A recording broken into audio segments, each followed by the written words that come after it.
गुरदासपुर की धरती देश, समाज, मानवता के लिए हमेशा प्रेरणा देने वाली रही है। लिहाजा साल 2022 तक न्यू इंडिया के निर्माण के लिए भी 125 करोड़ देशवासियों के संकल्प को सिद्ध करने के लिए यहां से नई ऊर्जा का संचार होगा। गुरदासपुर बाबा लाल दयाल जी की तपोस्थली है। यहां मुक्तेश्वर धाम है। ये वीरता और देशभक्ति के नायक सिख वीर बंदा बैरागी और शहीद राम सिंह पठानिया की कर्मभूमि रही है। साथियों, गुरदासपुर ने समाज जीवन के हर क्षेत्र में पंजाब और देश का नाम रोशन किया है। एक से एक महान व्यक्तित्वों को जन्म दिया है। देवानंद और विनोद खन्ना जैसे महान कलाकार इसी धरती के सपूत थे। विनोद खन्ना जी के निधन के बाद मेरा यह पहला गुरदासपुर दौरा है। आज उनकी कर्मभूमि में आकर मैं फिर एक बार उन्हें श्रद्धांजलि अर्पित करता हूं। भाई और बहनों, गुरदासपुर के हर व्यक्ति के लिए विनोद खन्ना जी का समर्पण और यहां के विकास के लिए उनके प्रयास आज यहां स्पष्ट दिखते हैं। वो एक आधुनिक, खुशहाल और संपन्न गुरदासपुर देखना चाहते थे। उनके इस सपने को हम सभी को मिलकर के साकार करना है। मुझे प्रसन्नता है कि केंद्र की एनडीए सरकार गुरदासपुर सहित पूरे पंजाब में विकास के लिए निरंतर प्रयास कर रही है। हम सभी के आदरणीय श्रद्धेय सरदार प्रकाश सिंह जी बादल जी के मार्गदर्शन में अकाली दल और भारतीय जनता पार्टी दोनों कंधे से कंधा मिलाकर के पंजाब की खुशहाली के लिए दिन रात काम कर रहे हैं। भाई और बहनों, विकास के अलग अलग पैमाने होते हैं, आयाम होते हैं। विकास चाहे संसाधनों का हो, सुरक्षा का हो या फिर सांस्कृतिक और आध्यात्मिक विरासत का। देश को मजबूत करने में हमारी सरकार निरंतर जुटी हुई है। गुरदासपुर तो बाबा नानक की धरती है। अगले वर्ष गुरु नानक देव जी की 550वीं जन्म जयंती आने वाली है। केंद्र सरकार ने तय किया है कि गुरु नानक देव जी ने जो संदेश दिया, किरत करो, नाम जपो, वंड छको, इसको दुनिया के कोने कोने तक पहुंचाया जाए। इसी भावना के तहत देश की सभी राज्यों के अलावा दुनिया भर में समारोह का आयोजन किया जाएगा। साथियों, हम सिर्फ गुरु के गौरव की ही बात नहीं कर रहे हैं, बल्कि उनके जुड़े तीर्थ स्थलों तक हर आस्था स्थान बेरोक टोक जा सके, इसके लिए भी प्रयास हो रहे हैं। भाई और बहनों, 7 दशक पहले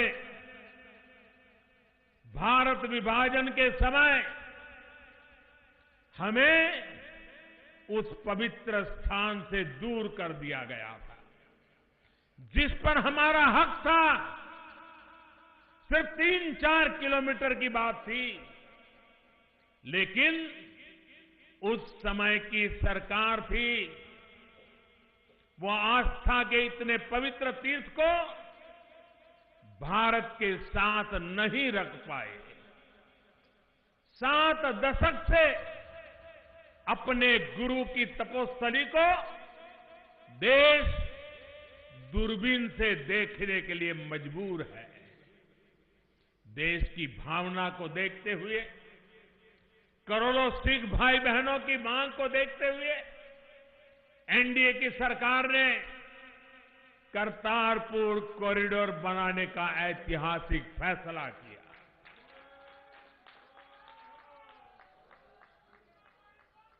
ये कॉरिडोर गुरदासपुर के डेरा बाबा नानक साहिब को करतारपुर के गुरुद्वारा दरबार साहिब जोड़ने का काम करेगा। इसके तहत यहां डेरा बाबा नानक साहिब से लेकर इंटरनेशनल बॉर्डर तक सारी आधुनिक सुविधाओं से युक्त कॉरिडोर का निर्माण किया जाएगा। साथियों, इस महान तीर्थ के महत्व को देखते हुए ही केंद्र सरकार ने अपने 2 मंत्रियों को भी सीमा पार भेजा था। हरसिमरत जी के नेतृत्व में हमारा डेलीगेशन गया था, लेकिन पूरा देश गवाह है कि कैसे अपने राजनीतिक हितों को साधने के लिए कांग्रेस के नेताओं ने पाकिस्तान को मौका दे दिया। हैरानी की तो ये है बात कि कांग्रेस के नेताओं ने यहां के मुख्यमंत्री खुद अपने नेता की भी राय अनसुनी कर दी। साथियों, जिनका इतिहास राष्ट्रीय सुरक्षा से खिलवाड़ रहा हो और जो आज भी देश के सैनिकों और सेना को कमजोर करने के लिए झूठ फैला रहे हो, जिनका इतिहास सिर्फ एक परिवार के जयगान का रहा हो और जो आज भी वंदे मातरम और भारत माता की जय का विरोध कर रहे हो, रोक लगा रहे हो, जिनका इतिहास हजारों सिख भाई बहनों को बेरहमी से हत्या का हो और जो आज भी दंगों के आरोपियों को मुख्यमंत्री पद का पुरस्कार दे रहे हो, उन लोगों से पंजाब समेत पूरे देश को सतर्क रहने की जरूरत है। मत भूलिए, करीब 3.5 दशक से आप सभी, पूरा देश न्याय के इंतजार में था। दिल्ली में जो कुछ भी हुआ उसके अपराधियों को सजा मिले, कांग्रेस के नेताओं को सजा मिले, ये पूरे देश की मांग थी और आज भी ये मांग उतनी ही प्रबल है। एक परिवार के इशारे पर जिन जिन आरोपियों को सज्जन बताकर फाइलें दबा दी गई थी, एनडीए सरकार ने उनको बाहर निकाला, एसआईटी का गठन किया और मेरे प्यारे भाइयों बहनों, परिणाम आपके सामने है।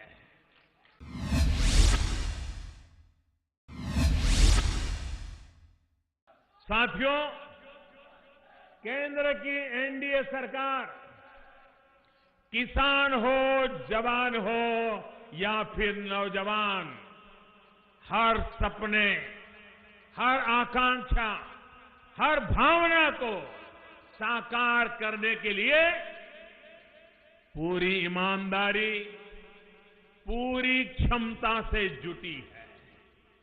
लेकिन कांग्रेस सिर्फ और सिर्फ झूठ और धोखाधड़ी की राजनीति कर रही है।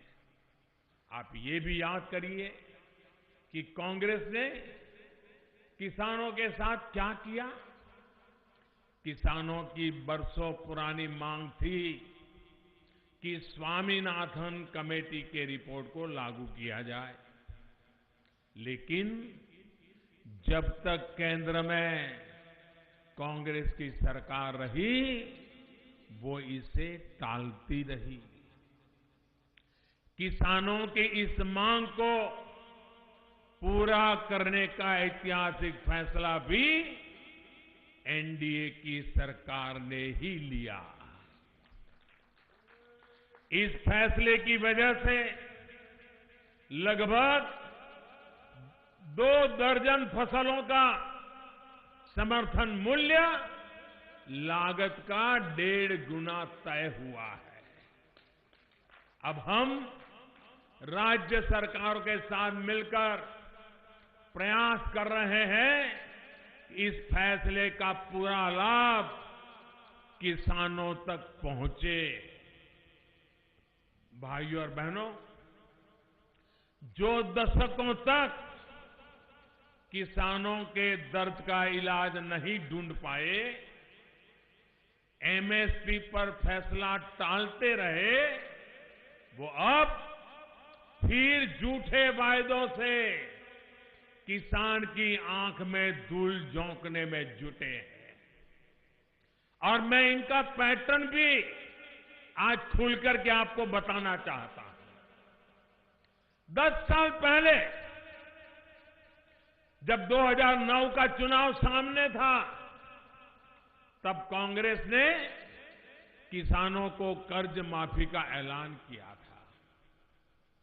तो देश के किसानों पर लगा कि चलो भाई, बाकी जो हो या न हो, इतना तो हो जाएगा। लोगों ने जम करके उनको वोट भी दे दिए। 2004 में जो सीटें मिली थी उससे ज्यादा सीटें भी मिल गई। किसान तो भला भोला भरोसा करने वाला होता है। उसने किसान कांग्रेस के सारे पाप जानते हुए भी भरोसा कर लिया। और भरोसे की सजा आज भी देश का किसान भुगत रहा है। भाइयों बहनों, ये काम उन्होंने किया किसानों पर। उस समय किसानों पर 6 लाख करोड़ रुपए का कर्ज था।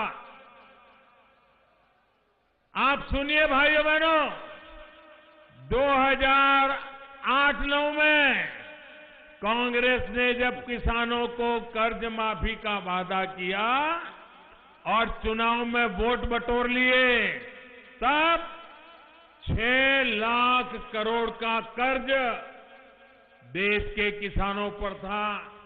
उन्होंने कर्ज माफी की घोषणा की, लेकिन कर्ज माफी हुई सिर्फ 6 लाख करोड़ के सामने सिर्फ 60,000 करोड़। कितना बड़ा धोखा किया। बाकी सारे किसान इंतजार करता रह गया। पिछले साल इन्होंने कर्नाटक में भी कर्ज माफी का ऐलान किया था। मीडिया रिपोर्ट कहती है कि सिर्फ इन्हें गिने कुछ किसानों को इसका लाभ हुआ और बाकियों के खिलाफ कर्ज के नाम पर पुलिस के वारंट निकले हैं। किसान को घर छोड़ करके भागना पड़ रहा है। ये कर्नाटक का हाल करके रखा है। यहां पंजाब की स्थिति भी कुछ अलग नहीं है। यहां पर भी कांग्रेस कर्ज माफी का ऐलान करके वोट बटोर के ले गई। किसान के आंख में धूल झोंक करके खेल किया और सत्ता में आ गई। कांग्रेस ने वादा किया था कि यहां के किसानों का 10,000 करोड़ रुपए का कर्ज माफ करेंगे। ये वादा किया था कि नहीं किया था? उन्होंने वादा किया था कि नहीं किया था? ये वादा किया था कि नहीं किया था? अब 1.5 साल बाद सच्चाई क्या है? मैं तो मीडिया में कल ही एक रिपोर्ट देख रहा था।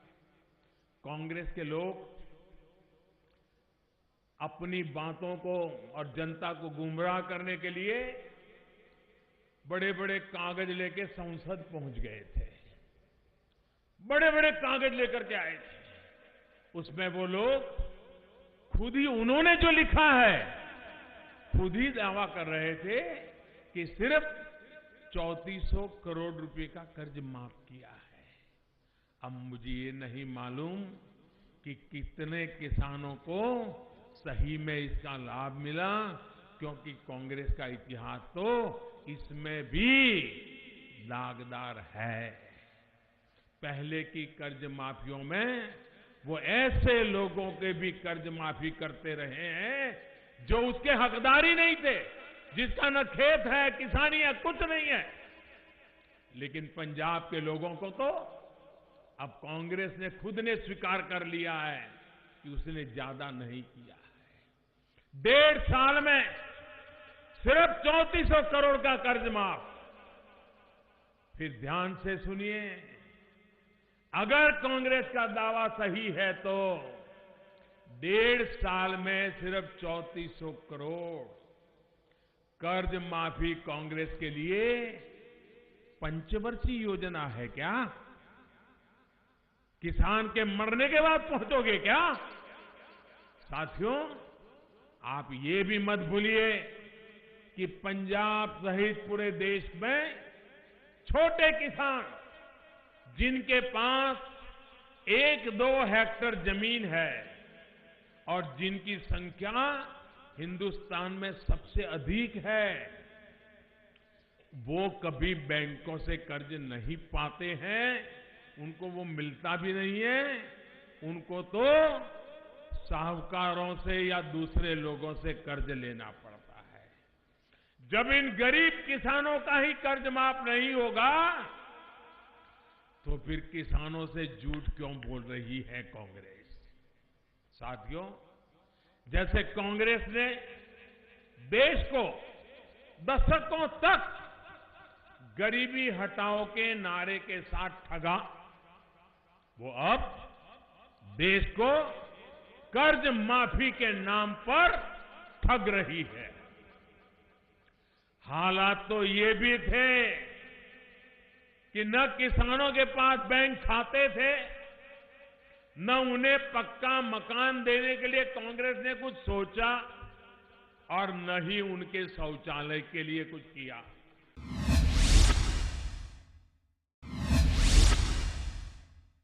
देश के हर गांव को सड़क से जोड़ने का काम भी अटल जी के समय ही शुरू हुआ था।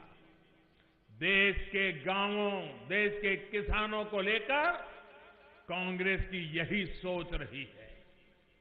वहीं एनडीए की सरकार विकास की पंचधारा, जन जन की सुनवाई के साथ ही बच्चों को पढ़ाई, युवा को कमाई, बुजुर्गों को दवाई, किसानों को सिंचाई के लिए दिन रात काम कर रही है। इसी सोच के तहत बीते 4.5 वर्षों में गुरदासपुर और पंजाब के विकास के लिए अनेक महत्वपूर्ण योजना और परियोजनाओं को स्वीकृति दी गई है।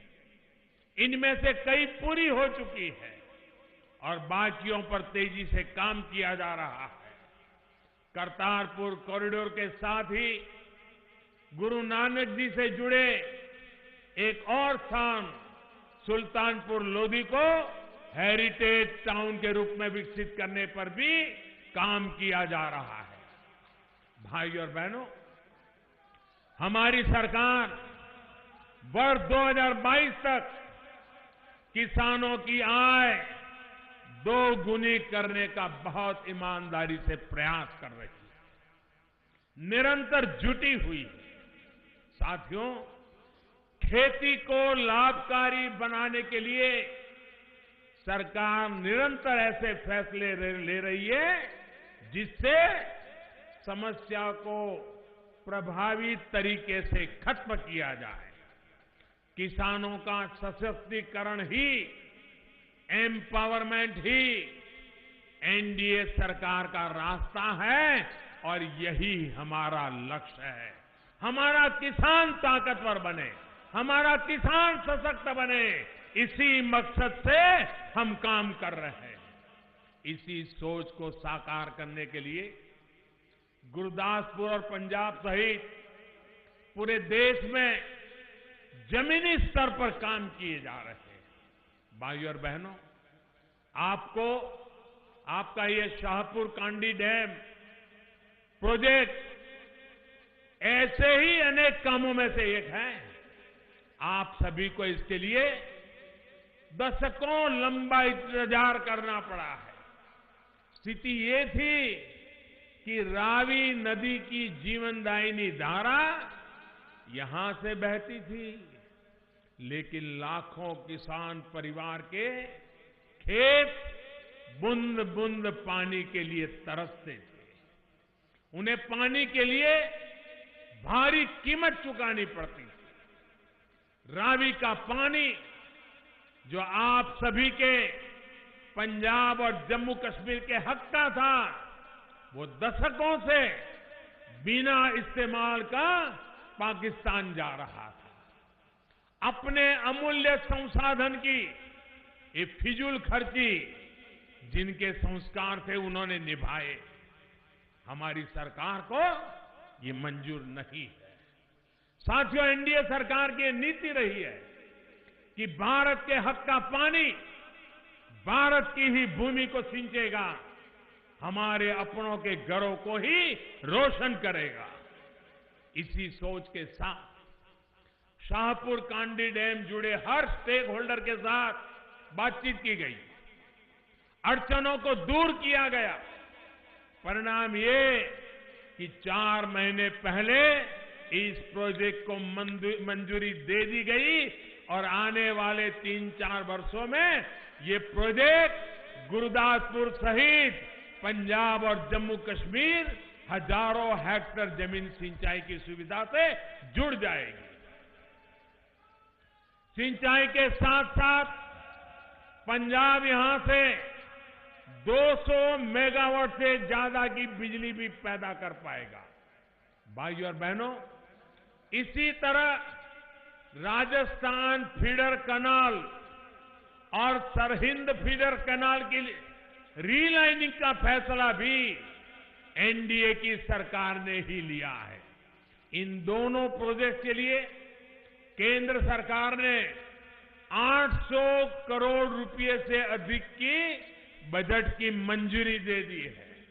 जब ये दोनों प्रोजेक्ट पर काम पूरा हो जाएगा, तब करीब 85,000 हेक्टेयर जमीन को वाटर लॉगिंग से मुक्ति मिलेगी।